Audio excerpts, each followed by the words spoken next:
a dos amigos de la casa, a mi querida Meme Yamel, nuestra diosa poblana, que espero que ya esté al 100, y si no, muy pronto estará al 100, recuperadísima para que deje la víbora chillando en la mañanera. Nuestra corresponsal Meme Yamel, lista para hablar sin censura. ¿Cómo estás, Meme?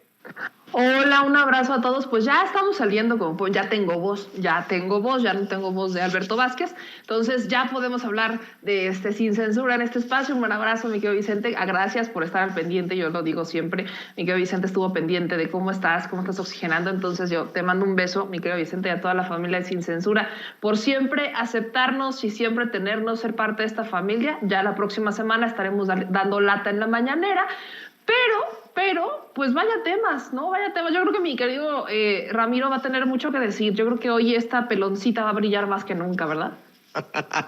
Así es.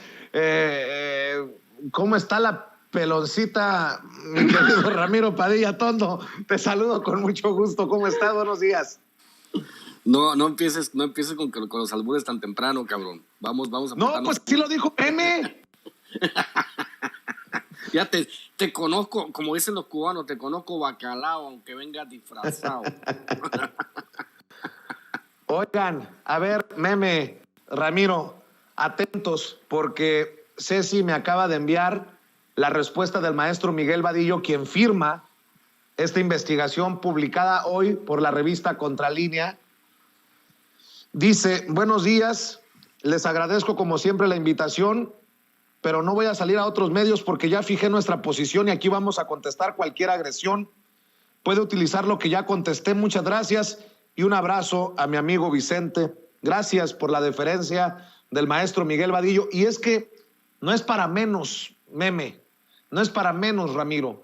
Esto que están señalando es que los mismos de los mismos están vinculados. Hay una red de amistades y de posibles complicidades desde los medios de comunicación, periodistas, con estos que han estado en el poder y que en algún momento siguieron haciendo negocio. Muchos, miles de millones de pesos. ¿Cómo es que se favoreció a la empresa del dueño del financiero en tiempos de Calderón y cómo esa empresa pagó a la empresa de Genaro García Luna? ¿Qué desmadre acaba de destapar el maestro Miguel Vadillo en la revista Contralínea, Meme? Es importante porque obviamente estamos en tiempos interesantes en donde vemos a los medios de comunicación y creo que vale la pena hacer una breve comparación de investigación a investigación. Lo que acabas de leer, estoy viendo la nota porque justamente te estaba escuchando y dije voy a ver la nota, y la nota viene bien argumentada de dónde salía el dinero, cuáles son las empresas, quién es el dueño de las empresas, si ya, o sea, preguntan, viene con alusiones a el Servicio de Administración Tributaria, a la Comisión Nacional de Banca y de Valores, o sea, viene argumentando todo y viene poniendo pues todos los puntos y viene bien argumentadita esta nota. Eso quiere decir que se llamó una investigación. Si bien no exhiben documentos, hay hasta el final, donde hablan de créditos del Nafin y Bancomext a estas empresas y citan informes, o sea, están citando informes oficiales, no algo que buscaron en internet, no, están citando informes oficiales. Cuando uno quiere exhibir una investigación sobre conflictos de interés, temas económicos, hay documentos, siempre hay documentos, o hay filtraciones, o hay fotos, o hay cheques, o hay algo, hay estados de cuenta, citan a una auditoría, etcétera. Eso es una investigación. Vas y le preguntas a la autoridad, tienes la información, vas y preguntas y lo argumentas y lo pones todo en una nota y dices, a ver, esto es lo que estaba pasando, nosotros preguntamos, encontramos esto y aquí te lo entrego a ti, ciudadano, para que lo conozcas. Lo que pasó con Mexicanos contra la Corrupción y la Impunidad y Latinos no es una investigación, no tenía nada de eso. Hablaba de una propiedad a nombre de una persona, ponían los documentos, o más bien la foto, de cómo habían hecho una búsqueda en internet en Estados Unidos. Entonces hicieron la búsqueda, lo encontraron y lo pusieron, pero no pusieron ningún contrato de Pemex, que son públicos, no citaron contratos de Pemex, no hicieron nada de eso en su investigación original. Fue conforme fue pasando la nota que empezaron desesperadamente a buscar los elementos para justificarla y empezaron a hablar de un posible conflicto de interés, solamente que se les olvidó un ingrediente muy interesante y esencial para hablar de conflictos de interés. Para existir un conflicto de interés, pues tiene que existir un funcionario o una persona que tenga suficiente poder para otorgarle más contratos a esa empresa. No pasó así, no hay ese argumento. Al contrario, como lo acabas de leer, vemos que estas empresas y medios vinculados a Genaro García Luna recibieron privilegios, créditos, recibieron mucho más dinero, o sea, eran privilegios que tenían al margen de estar cerca a Genaro García Luna. Por supuesto que si nos regresamos un poquito a la época, también encontramos cómo es que en esos tiempos lo que buscaba la administración de Calderón particularmente era darle mucha difusión a las notas que ayudaran a su administración a justificar la guerra contra el narcotráfico. Es una estrategia que tienen los medios de comunicación para buscar el legitimar el proceso que llevan o la forma en la que trabajan. Entonces, utilizó a los medios de comunicación. Creo que también vale la pena recordarle a la gente cómo en la administración de Calderón existió un convenio con los medios de comunicación para que callaran ciertas cosas, un convenio de censura, tenemos que decirlo así, en donde habían acordado decir las cosas de manera más bonita para no generar pánico, pero al final eso sí fue censura. Y entonces llega ese convenio y evidentemente todos los medios de comunicación sabían lo que pasaba. Tenían teléfonos de Cárdenas Palomino, tenían los teléfonos de Genaro García Luna, quienes les avisaban cuándo iba a haber detenciones, cuándo iba a haber paseos, cuándo iban a hacer algo para que los medios de comunicación armaran un show alrededor de esa detención o de ese paseo de algún presunto criminal y eventualmente aderezaran diciendo, miren, la administración sí cumple. Y ese era el objetivo. Entonces, hay mucha gente que se quedó con ese tipo de información o que se quedó con esa idea y que espera ese tipo de notas.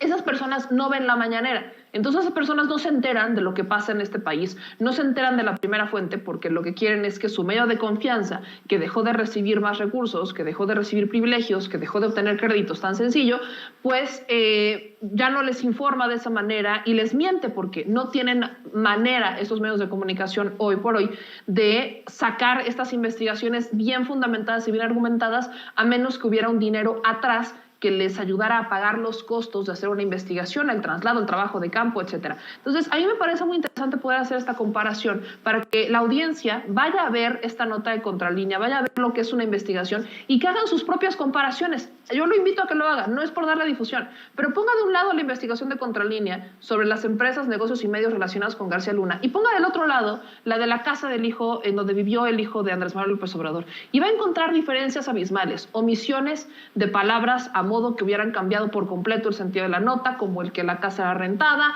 el que el dueño, pues, eventualmente, pues, no tenía por qué saber quién era el inquilino o no, etcétera. Va a encontrar información que se omite, mientras que en el otro encuentra citas, encuentra referencias a informes oficiales, encuentra cifras, encuentra relación, un hilo por completo de dónde está el trazo, de quién fue, dónde estaba, quién trabajó, dónde trabajó y cuál era la cercanía con Facundo Rosas, con Genaro García Luna, etcétera. Entonces, si usted hace esta diferencia, va a encontrar que hay uno que convence más, solo que tiene más información y va usted a tener que leer más. Para aquellos que son fácil de manipular, pues una investigación como la de Contralínea no la podrían ni siquiera entender y después de eso aceptarla, pues está peor todavía. Mi querida Meme, también leo, y para ir con Ramiro, que Jaime Domingo López Huitrón, quien fuera director del CISEN en los gobiernos panistas de Vicente Fox y Felipe Calderón, también es dueño de otra empresa, LRB Strategy and Intelligence, la cual recibió dinero de algunas dependencias gubernamentales como Pemex e Infonavit, y en la que aparece también como socio su familiar, Juan Martín López Huitrón, quien actualmente es director general de Organización y Recursos Humanos de la Comisión Nacional Bancaria y de Valores, que preside Jesús de la Fuente Rodríguez, dependencia contra la que López Buitrón litigó en tribunales mediante un amparo para impedir que le quiten el seguro de gastos médicos mayores. Dice el maestro Vadillo, de regreso a los contratos de Comtelsat, la empresa de Arroyo, el dueño del financiero, también recibió transferencias por 661 millones de pesos de la Secretaría de Seguridad Pública de Veracruz en gobiernos anteriores para la instalación de cámaras de seguridad, de las cuales hubo quejas porque no funcionaban. Otros ingresos de Comtelsat fueron 64 millones de pesos de la Cámara de Senadores por la instalación de equipo audiovisual, 856 millones de TFCF International Channels México, 109 millones de Grupo Lauman Holding y 962 millones de un RFC genérico no identificado.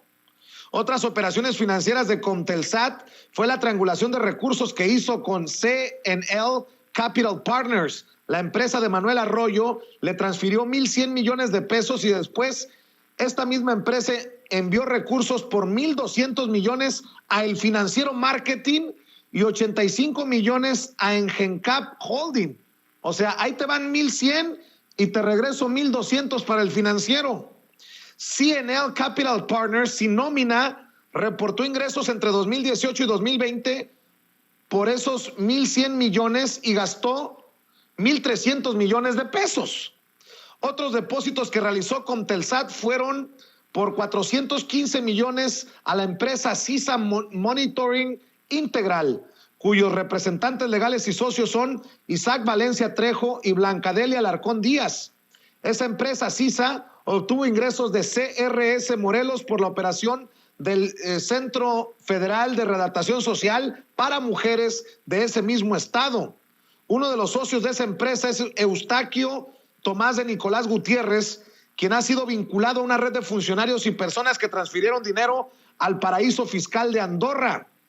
En esa red de empresas y triangulaciones de dinero, CISA hace negocios con varias empresas que le depositan recursos, alimentos con idea, 88 millones, constructora y edificadora GIA Plus A, 20 millones, operadora de infraestructura de Oaxaca, 12 millones. En los gastos de CISA Monitoring Integral aparecen transferencias a varias personas que, de acuerdo con las indagatorias, hay discrepancias por la elevada cantidad de ingresos que reciben y que no son acordes con su perfil fiscal. Por ejemplo, Ricardo Pérez Ford Rosas presenta ingresos entre 2018 y 2021 por 721 millones de pesos y David de Jesús Ramírez Gutiérrez reporta ingresos entre 2018 y 2019 por 275 millones de pesos, por lo cual ambos ya son investigados. Además, CISA depositó 1,5 millones de pesos a la empresa World Android Technology, identificada como facturera. También 102 millones a Impulsora Industrial Monterrey, 61 millones a Industria Electrónica Zen, 35 millones a Compañía Íntegra Soluciones, 34 millones a CIA Capital y 20 millones a Mining Materiales y Refacciones. Pero ojo, que el empresario Manuel Arroyo también logró hacer negocios en el gobierno de Enrique Peña Nieto. Los contratos con la Secretaría de Gobernación fueron clasificados como de seguridad nacional y se firmaron en los 5 años que el priista Miguel Ángel Osorio Chong fue titular de esa dependencia. Hay que recordar que Miguel Ángel Osorio Chong actualmente es el coordinador de los senadores del PRI en la Cámara Alta. Solo como ejemplo, Comtelsat obtuvo un contrato plurianual de 2017 a 2020 por 539,997,478 pesos del órgano administrativo desconcentrado Prevención y Redactación Social para proporcionar servicio integral de voz, datos y video en oficinas centrales de PIRS, o sea, Prevención y Redactación Social. De acuerdo con las autoridades investigadoras, este debió asignarse mediante licitación pública nacional. Sin embargo, la Secretaría de Gobernación, bajo el mando de Miguel Ángel Osorio Chong, violentó la ley al adjudicarlo de manera directa bajo el supuesto de seguridad nacional establecido en el artículo 41, fracción cuarta de la Ley de Seguridad Pública. Mi querido Ramiro, perdón por alargarme, pero estos datos están cabroncísimos. Pues, ¿qué te puedo decir, Vicente? Yo creo que la UNAM va a va a empezar a hacer un estudio de los prianistas, de los priistas y los panistas, porque pues tienen más propiedades que el nopal, los cabrones, cada día les salen más. Aquí viene una pregunta bien importante, y la pregunta es, ¿a qué horas gobernaban? Pareciese ser que de las 24 horas del día, al menos 16 se dedicaban más a robar, a asignar contratos, a repartirse las tranzas, a ver la manera en que iban a hacer negocios. O sea, descubrimos con horror que no solo no gobernaban y que el país estaba hecho un desastre, sino que las administraciones priistas y panistas fueron necesariamente administraciones orientadas al saqueo y a los contratos. Hay que recordar también a esta señora Alejandra Lazota, que antes de irse repartió también un montón de contratos millonarios. Lo que vamos descubriendo ahorita con Miguel Ángel Osorio Chong, que ya sabemos que el tipo es un corruptazo, que ya sabemos, por ejemplo, cómo Mario Marín, su hijo tiene chalets en Suiza, que sabemos cómo algún gobernador de Oaxaca tiene departamentos en la Quinta Avenida de Nueva York, otro político mexicano tiene castillos en Francia, muchos tienen sus propiedades en Valle de Bravo, otros cabrones tienen propiedades en Punta Diamante. Realmente apenas estamos descubriendo la manera en que se establecían estos mecanismos, sobre todo estos mecanismos, fíjate, que pues son muy inteligentes estos cabrones y no tienen vergüenza, que es, vamos a robarnos, te voy a dar un contrato de 500 millones, pero voy a reservar la información por 25 años por temas de interés nacional.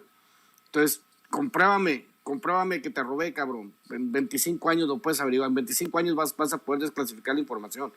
No sé si se pudiese legislar para que se evitara este tipo de robos al erario, robos legalizados, porque al final de cuentas priistas y panistas diseñaron todo un marco legal para robarse legalmente el dinero. Hay que recordar el caso de los más 835 mil millones de pesos perdidos en fideicomisos que tuvo que cancelar el presidente porque eran una fuga importante. Hay que recordar que de esos fideicomisos, el mismo tipo que está detrás de Mexicanos contra la Impunidad y la Corrupción, o como se llame, la chingadera esa, pues se pagaba cerca de 9 millones de pesos de salario de sus asociaciones civiles. El caso del Nini mayor de este país, Claudio X González. Para que se den una idea, Claudio X González se pagaba con 9 millones de pesos de salarios al año, siendo un millonario. Uno se pregunta hasta dónde llega la ambición de estos cabrones. Y por cierto, con respecto a la investigación de Vadillo, es maravillosa porque muestra los datos duros. Es lo que uno le pide a un reportaje periodístico, que haya datos duros y comprobables. Por ejemplo, yo me puse a investigar por mi cuenta cómo es que el hijo de López Obrador vive en una casa en Texas y pues llegué a la conclusión de que se ha financiado parte de la estadía del hijo de López Obrador con los lingotes de oro que le llegaron del submarino ruso que publicó Fernando García Ramírez y sus achichincles. Acuérdense, para el 2018 se decía que pues le habían llegado lingotes de oro a López Obrador y también del pinche del Lamborghini que nunca tuvo.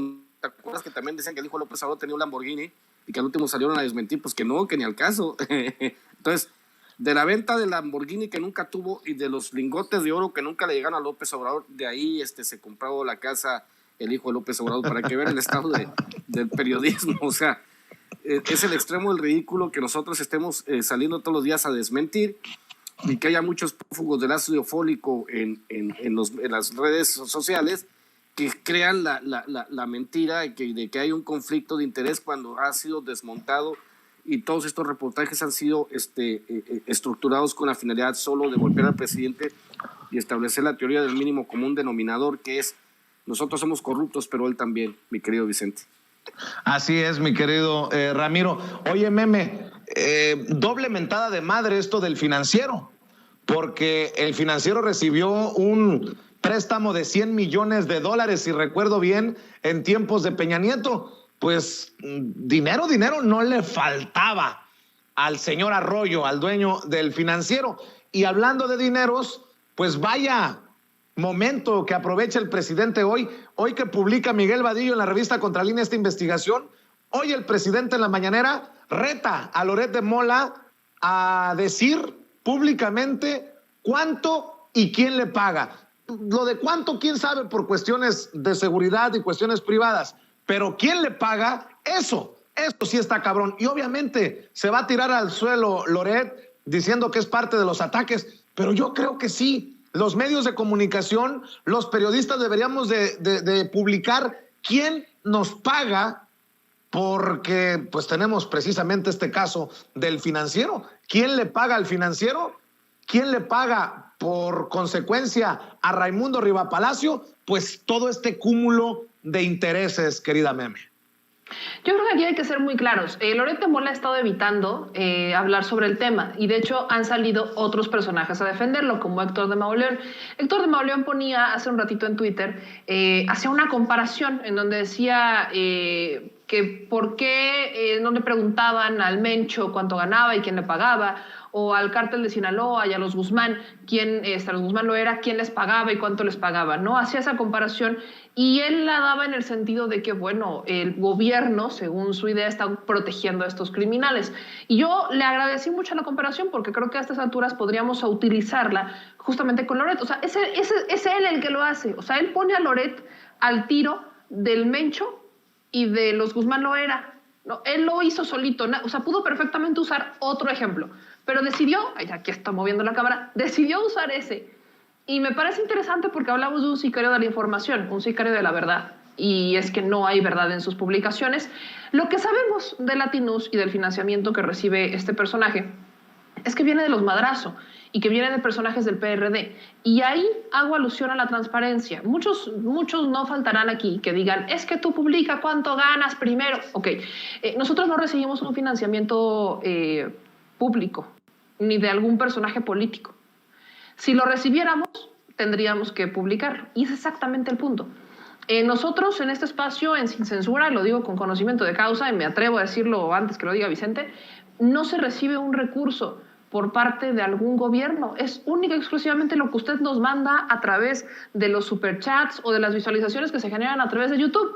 Nada más, nada más. Punto. No hay un financiamiento público o de algún personaje públicamente expuesto que esté detrás de los espacios que ni Ramiro, ni Vicente, ni yo podemos encabezar, para ponerle un ejemplo. El caso de Loret de Mola es distinto, porque Loret de Mola pues ha sido muy evasivo en cuanto a quién está financiando el proyecto.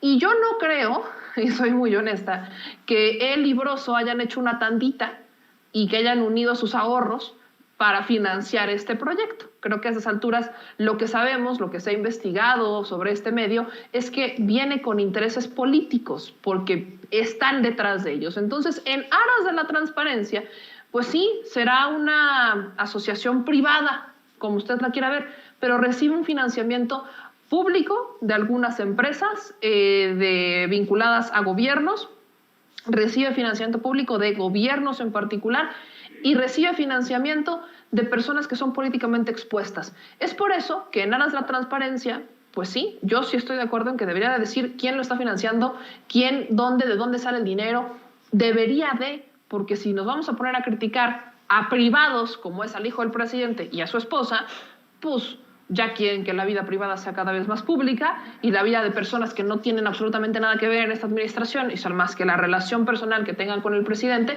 pues digo, creo que nos tenemos que poner en el mismo saco y como bien dicen los panistas que lo utilizan mucho, el buen juez por su casa empieza. Pues sí, el buen juez por su casa empieza y hoy el presidente también habla de Claudio X González, que es el que está moviendo esta campaña de la que participan Carmen Aristegui, Loret, María Amparo Casar, en fin, también son declaraciones muy duras cuando llama periodista deshonesta a Carmen Aristegui, el presidente Andrés Manuel López Obrador, Ramiro. Es que vamos entendiendo el contexto histórico sobre todo, ¿no? Y el contexto histórico es que el presidente tiene un seguimiento de ya de 2 o 3 décadas. Estamos hablando desde los 90s.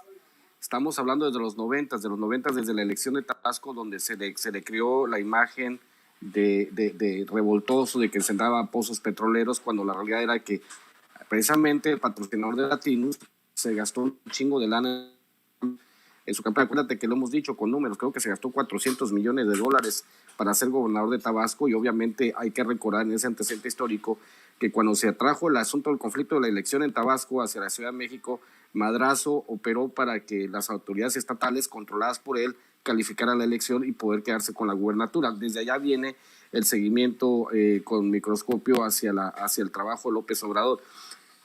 Yo sospecho también que obviamente el sistema Pegasus fue utilizado para espiar a la familia del presidente y espiar al presidente. Hay que recordar que hasta la basura le espiaban, intentaron encontrarle cuentas del banco, intentaron encontrarle absolutamente todo y no le encontraron absolutamente nada. O sea, ya es un asunto de que tiene 30 años y no le han encontrado absolutamente nada. Entonces, ¿qué se puede hacer en este momento, mi querido Vicente?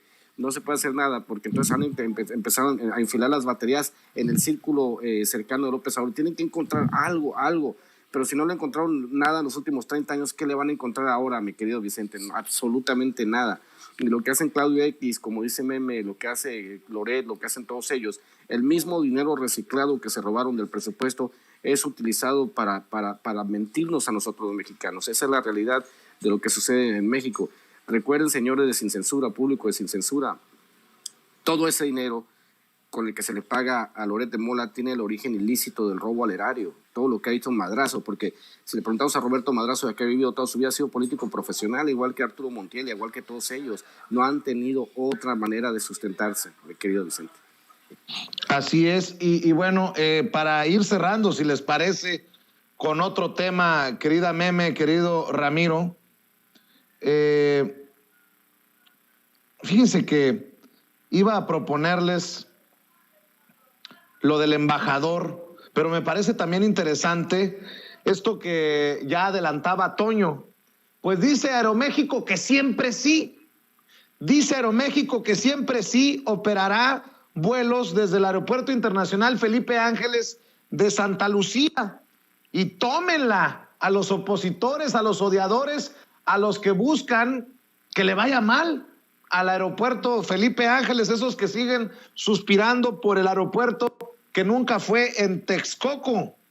Tengo entendido que van a ofrecer diariamente vuelos a Mérida y a Villahermosa, Meme. Pues también de esa manera, no sé si lo podamos llamar así, dobla las manitas Aeroméxico y bofetada para los odiadores de la 4T. Aquí hay que decir que eventualmente vamos a ir viendo con el tiempo, conforme vayan las otras aerolíneas viendo cómo opera Santa Lucía, van a empezar a integrarse a Santa Lucía.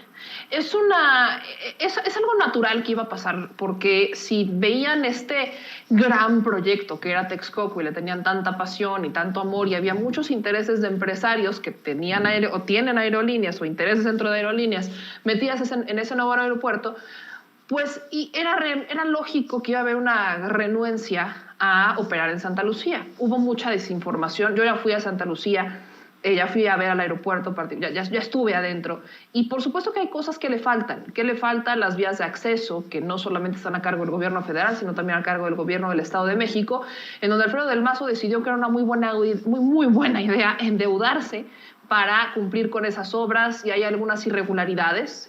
Por ejemplo, los vecinos dicen que las que le corresponden al Estado de México, pues están las empresas, bueno, ya sabemos cómo opera el PRI con sus construcciones, creo que sería mucho decirlo, pero es un tema que vale la pena que llevemos a la mañanera. El asunto es que hacen falta esas vías de acceso, y de ahí en fuera, pues lo que hace falta es sacar el polvo, terminar de ajustar, de limpiar el área y terminar de acomodar todo lo que va a pasar, todo lo que se va a necesitar en el aeropuerto. Es muy escandaloso para muchos que hoy Aeroméxico decida tener 2 vuelos, pero yo lo veo como la prueba de fuego. Así lo entiendo por parte de estos empresarios. Es la prueba de fuego de vamos a ver si funciona o no. Porque se acordarán mucho que hubo un tema con el presunto, bueno, con un cerro que sí existe, este cerro que está ahí en Santa Lucía, que es un cerro que yo ya vi, yo estuve enfrente de la pista, y el cerro está a un lado de las pistas. O sea, el cerro y las pistas están separados. No pasas ni siquiera por el cerro para llegar a la pista y poder aterrizar. Entonces, las aerolíneas pues tienen esta susceptibilidad, pero creo que esto es natural, eventualmente por la ilusión que había sobre Texcoco y cómo su ilusión pues llegó a absolutamente nada. Yo sí soy fiel creyente, como ya lo hemos visto cuando fueron los representantes de las aerolíneas a este tour que hizo el gobierno exclusivamente con ellos, que dijeron que no lo esperaban así y que la neta estaba muy bonito y que no lo esperaban así. Pues falta la fase, o sea, ya fueron y vieron que estaba bonito y les gustó. Ahora falta la fase de operación. Entonces van a dejar que las otras aerolíneas que ya han aceptado hacer los primeros vuelos, y ahora también Aeroméxico, hagan los vuelos y van a empezar a ver cómo funciona. Y eventualmente vamos a empezar a ver cómo a partir del 21 de marzo, que empieza a operar el aeropuerto, que empieza a tener movimiento, y cómo conforme se van concluyendo las obras complementarias de este aeropuerto, vamos a ver cómo las aerolíneas van a ir diciendo, voy a lanzar estos vuelos, y voy a abrir estos vuelos, y voy a abrir estas líneas. Van a verlo. No es que tenga una voz de profeta, pero así se mueve el mercado. Además, ese aeropuerto tiene cosas muy bonitas o sea, alrededor del aeropuerto, como lo es el Museo del Mamut, como lo es un museo de aviación, como es el Museo de Cultura y Historia de Ferrocarril, que es un ferrocarril que ahí está, que es cafetería y museo, cultura y todo esto. Entonces, la gente tiene cosas que hacer ahí dentro. La gente tiene cosas que hacer ahí. Y no nada más hablamos de la distancia. Yo ya recorrí las distancias. Me hice 40 minutos, casi 50 minutos a las 8 de la mañana para llegar a Santa Lucía. Y creo que incluso si nos hiciéramos 2 horas, hoy por hoy nos hacemos 2 horas desde la Benito Juárez hasta el aeropuerto en un día normal con tráfico en la Ciudad de México. Entonces, si eso mismo nos los hacemos para ir al aeropuerto de Santa Lucía, pues perdón que se los diga, pero no tiene mucha lógica eso de es que el traslado, no. Entonces yo soy fiel creyente de que vamos a ir viendo cómo empiezan a ceder, cómo empiezan a doblar las manitas. Eventualmente van a empezar a ver cómo los otros aviones empiezan a operar, cómo opera la aerolínea, la gente que llega, porque ese es un gran miedo que tienen, que la gente no vaya a llegar. Van a empezar cómo la gente se traslada, cómo suben, cómo bajan. Y cuando se les quite el miedo, yo le doy unos 5 meses, vamos a empezar a ver cómo entran nuevas aerolíneas y vamos a ver los vuelos internacionales de las aerolíneas machuchonas, que son los que preocupan. Vamos a empezar a ver cómo empiezan a llegar a operar al aeropuerto, y al aeropuerto teniendo que hacer la distribución de los vuelos nacionales e internacionales entre la línea 1, línea 2 y ahora Santa Lucía. Entonces, tengan paciencia. Poco a poco irán cayéndose las mentiras, irán confirmando que todo lo que se publicaba en redes sociales pues eran fake news, y además pues van a ir viendo cómo empieza a moverse el aeropuerto al que tanto miedo y tanto rechazo le tienen.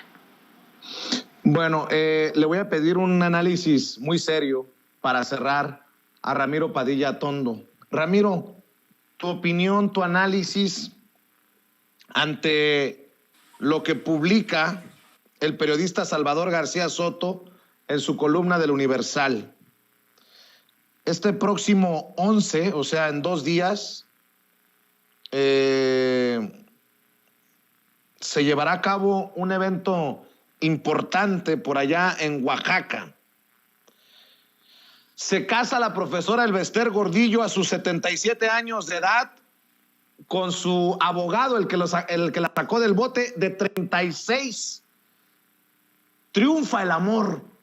Ya sabemos que ella tendrá un mejor 14 de febrero que tú y que yo, mi querido Ramiro Padilla Tondo. Te pasas. ¿Es en serio, cabrón? Pinche Vicente, ¿por qué me así lo dice curva? Que hasta Poncho Romo, oye, el ex jefe de la oficina de presidencia, está invitado. Como dice el chiste que circula en internet, ¿cuántos años tienes? 80 millones. Ah, qué joven eres, ¿no? No, pues no sé, pues la señora tiene derecho a ser feliz. Hay que recordar que mientras Elbester Gordillo estuvo como secretaria general del sindicato de maestros, ni priistas ni panistas pudieron hacer nada y tuvieron que negociar con ella. Hay que recordar eso. Tuvieron que meterla al bote porque era una secretaria muy poderosa, una dirigente muy poderosa, para poder empezar a desmantelar la educación en México. Hay que recordar eso del Elbester Gordillo. Puede ser que una persona que no le agrade a la mayoría de la gente, pero la realidad era que era muy poderosa y que los gobiernos se tenían que rendir.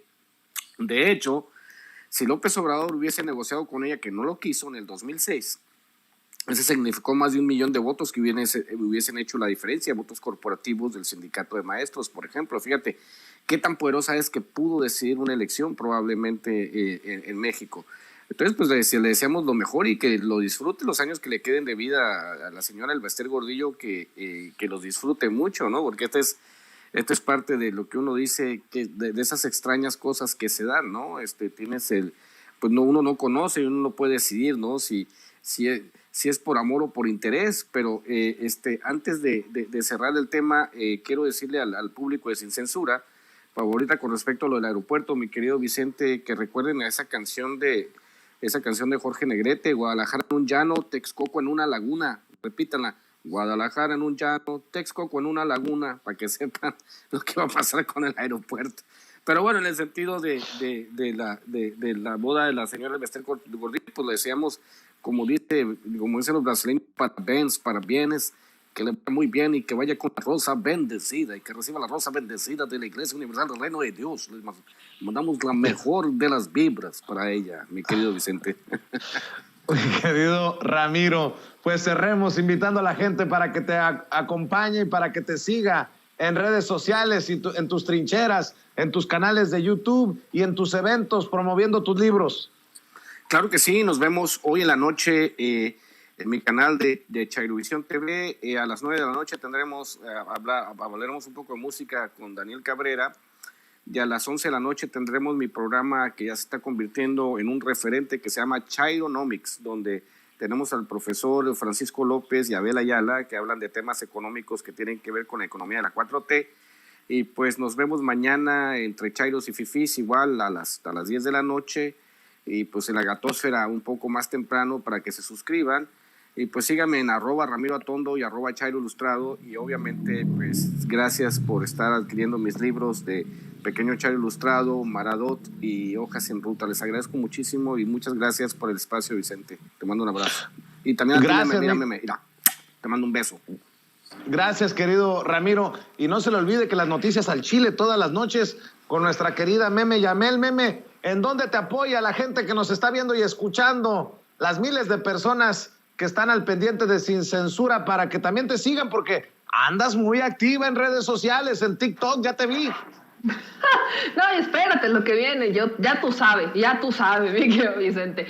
Oigan, pues ya saben que me encuentran como @MemeYamelCA, ahí estamos en el Chile a las 9 de la noche. Entonces usted síganos y vaya preparando su regalo para el bodorrio del siglo, con los centenarios y todo incluido, aunque estén vivos. Bueno, les mando un abrazo, mi querido Vicente, y un abrazo a todo el equipo de Sin Censura. Nos vemos la próxima semana.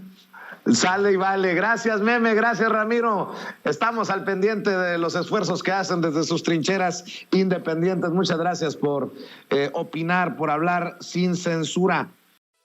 Amigos, amigas, regresamos en breve. Pero mientras seguimos hablando sin pelos en la lengua, sin censura, usted puede suscribirse a nuestros 3 principales canales en YouTube. Sin Censura Media, en donde tenemos más de 1.600.000 suscriptores. Sin Censura TV, en donde tenemos más de 1 millón de suscriptores.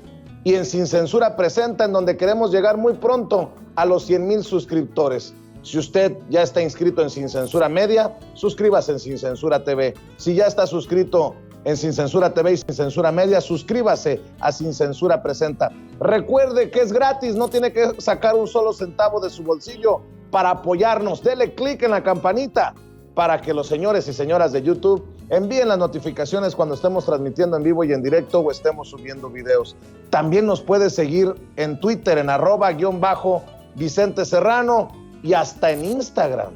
Ojo, también estamos en Instagram. Son nuestras redes sociales y con el apoyo de ustedes seguimos creciendo, porque con ustedes todo, sin ustedes nada.